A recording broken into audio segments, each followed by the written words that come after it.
اسمع للنبي صلى الله عليه وسلم لتعلم أن للابتلاء مراتب لا بد من تعلمها حتى لا تجزع.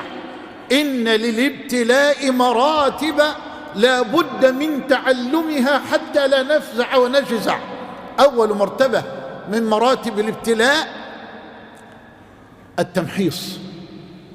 يعني إيه التمحيص؟ الاختبار. ألف لام ميم. أحسب الناس أن يتركوا أن يقولوا آمنا وهم لا يفتنون ولقد فتنا الذين من قبلهم فلا يعلمن الله الذين صدقوا ولا يعلمن الكاذبين. نحن نعيش في وقت الرخاء والدعة لا نعرف حقيقة وقدر الإيمان في قلوبنا، فإذا جاءت المحن والفتن والابتلاءات ظهرت حقيقة الإيمان لكل واحد منا كما هي بلا تزيين أو تجميل. نعم، إما أن تثبت، إما أن تكون رجلا، إما أن تتكعكع وتتأخر وتتخلى عن طريق ربك وطريق نبيك. وهذه المحنة. والسؤال: وهل لا يعلم الله الصادقين من الكاذبين إلا حينما تقع الفتن؟ كلا، بل يعلم ما كان وما هو كائن وما سيكون وما لم يكن لو قدر له أن يكون لعلم كيف يكون، ولكنه جل وعلا أراد أن يبين لكل واحد منا حقيقة الإيمان في قلبه حتى لا يخدع نفسه، وليكون حسابه لنا بعد ذلك لا بمقتضى سابق علمه فينا، وإنما بما يصدر عنا من أقوال وأعمال بعد التعرض للمحن والفتن والابتلاء. درس لا بد من تعلمه. يبقى هذه أول مرتبة من مراتب الابتلاء، التمحيص. ثم التطهير. الله، التطهير. الابتلاء الذي أنت فيه الآن، أنت مبتلى وأنا مبتلى وكلنا مبتلى. الابتلاء الذي أنت فيه الآن إن صبرت الله يطهرك به، والله لن يترك عليك ذنبا ولا إثم معصية إن حققت الصبر على أي ابتلاء ابتليت به. اسمع للنبي صلى الله عليه وسلم كما في صحيح البخاري من حديث أبي سعيد الخدري: ما يصيب المسلمة من نصب ولا وصب ولا هم ولا حزن ولا أذى ولا غم حتى الشوكة يشاكها إلا كفر الله بها من خطاياه. وفي رواية ابن مسعود في صحيح البخاري: دخل على النبي وهو يوعك وعكا شديدا، فقال ابن مسعود: يا رسول الله إنك لتوعك وعكا شديدا. قال: أجل يا عبد الله، إني لأوعك كما يوعك الرجلان منكم. قال: ذلك وأن لك لأجرين.